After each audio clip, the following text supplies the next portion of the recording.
Hi అండి, welcome to our channel Siva Reddy పగడాల.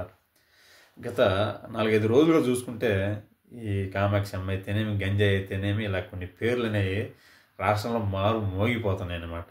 అంటే ఏం లేదు ఇలా అదే ఆమె గంజాయి చుట్టూగా గంజాయిని కేంద్రంగా చేసుకొని వ్యాపారం చేస్తుండటం, వేరే పెంచలైన ఆయన దాని మీద పోరాటం చేసి ప్రభుత్వానికి కంప్లైంట్ ఇవ్వటం, ఆ తర్వాత ఇల్లు వెళ్ళి వాళ్ళని చంపటం, ఆయన చంపేయటం, తర్వాత గవర్నమెంట్ ఎంక్వైరీ చేసేసి ఇలా అరెస్ట్ చేయటం, దీని అంతటి గురించి ఎంతోమంది వీడియోలు చేశారు. నేను కూడా వీడియో చేసి మన ఛానల్లో అప్లోడ్ చేశాను. ఇదంతా అయిపోయింది. తర్వాత వాళ్ళని అరెస్ట్ చేశారు. కానీ ఇప్పుడు జరిగిన కొత్త విషయం ఏంటంటే, వీళ్ళు చేస్తున్న యదవ పనులు, ఈ చెడ్డ పనులు, ఈ దారుణాలు నచ్చక ఆ కాలనీ వాళ్ళు అందరూ రాత్రికి రాత్రి వీళ్ళ యొక్క 5 ఇల్లులు కూల్చేశారని. అవునా?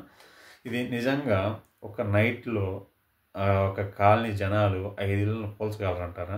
నేనైతే అనుకోవట్లేదు. దీని వెనక ఖచ్చితంగా ఎవరో కాదు, ప్రభుత్వమే ఉందని నేను అనుకుంటున్నాను. ఎందుకంటే ఇట్లాంటి ఘటనే పోయిన నెలలోనో అంతకుముందు నెలలోనో ఒకటి జరిగింది తునిలో. అది ఏమైంది, ఆడ ఒక ముసలాయన, అది 60 ఏళ్ళ పెద్ద ఆయన, ఒక పాపని స్కూల్ నుంచి తీసుకొచ్చి తోటలలోకి ఎక్కడికి తీసుకెళ్ళి, సరే మనం ఏం చేయబోతున్నాడో చెప్పాలనుకోవట్లేదు, అది వేరే వాళ్ళు చూడటము, దాన్ని వీడియో చేయటము, వైరల్ చేయటము తెలిసిందే. ఆ తర్వాత ప్రభుత్వం ఇమీడియట్గా స్పందించేసి అరెస్ట్ చేయించటము, ఆ తర్వాత నైట్కు జడ్జి దగ్గరికి ఎక్కడికో తీసుకెళ్తుంటే ఆయన తప్పించుకొని చెరువులో దూకి చచ్చిపోయినాడని చెప్పినారు. అవునా? అంటే ఏంటి, అది కూడా నైటే జరిగింది.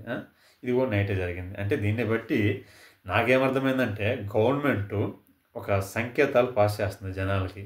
ఎవరైనా సరే లా అండ్ ఆర్డర్కి ఇబ్బంది కలిగించే విషయాలైనా కానీ, ఏంది ఆడవాళ్ళ పట్ల జరిగే అకృత్యాలైనా కానీ, ఇంకా సమాజంలో యువత పైన చెడుదారి పట్టించే డ్రగ్స్, గంజాయి తట్టి చెత్త పనులు కానీ ఏమైనా చేస్తే సహించే ప్రసక్తే లేదు అని ఒక బలమైన సంకేతం జనాలకి చెప్పగానే చెబుతుంది. దీన్ని మనం అర్థం చేసుకోవాలి.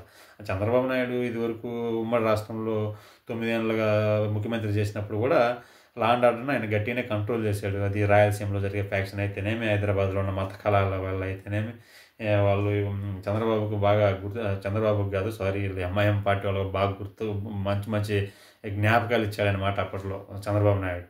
కాకపోతే అవన్నీ అప్పట్లో కొంచెం చట్టపరంగా ఉండేవి. అందుకని కొంచెం డిలే అయినా చట్టం తన పని తను చేసుకుపోతున్నట్టు ఉండేది. కానీ ఇప్పుడు ఆయన అట్లా లేడు. ఏమో మరి ప్రస్తుత ట్రెండ్కి తగ్గట్లుగా నేరాలు అప్గ్రేడ్ అవ్వడం వలనో, లేకపోతే ఆయన అప్గ్రేడ్ అయ్యాడు, లేకపోతే డిలే అయితే జనాల్లో చెడ్డ పేరు అవుతుందనో, మరి కారణం ఏదైనా అవ్వచ్చు. కానీ ఇప్పుడు ఏదున్నా కానీ నైట్లో జరిగిపోతున్నాయి. దీన్ని కొంచెం క్షుణ్ణంగా మనం దీని గురించి కానీ ఆలోచిస్తే, యూపీలో కూడా ఇంతే జరిగాయి ఒకప్పుడు. 2015 నేను కూడా అప్పుడు నోయిడాలో ఉన్నప్పుడు ఇంతే జరిగింది. అసలు బయటికి 7:30 తర్వాత బయటికి వెళ్ళాలంటే భయం. కనీసం పెరుగు తెచ్చుకోవడానికి కూడా బయటికి పోము మేము.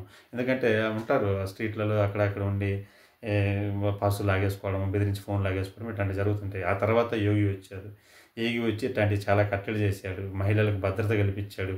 ఆయన కూడా అంతే, ఏదన్నా నైట్కి నైటే చేసేవాడు అన్నమాట. సో మెయిన్గా లా అండ్ ఆర్డర్ ఒక పద్ధతిలో పెట్టి ఆడవాళ్ళకి కాస్త రక్షణ కల్పించి ఇంకా కొన్ని పథకాలు అమలు చేయడం వల్ల ఆయన 2వసారి కూడా గెలవగలిగాడు యూపీలో. సేమ్ ఇప్పుడు నాకు చంద్రబాబు నాయుడు ఇప్పుడు చేస్తున్న ఈ నైట్ ఘటనలు చూస్తున్నా కానీ నాకు ఎందుకో యూపీ సీఎం గారిని నేనేమైనా ఫాలో అవుతున్నాడా అన్నట్లుగా అనిపిస్తుంది. మరి దీని మీద మీ అభిప్రాయం ఎలా ఉందో మొత్తం వీడియో మొత్తం చూసి కింద కామెంట్లలో తెలియజేయండి. Thank you.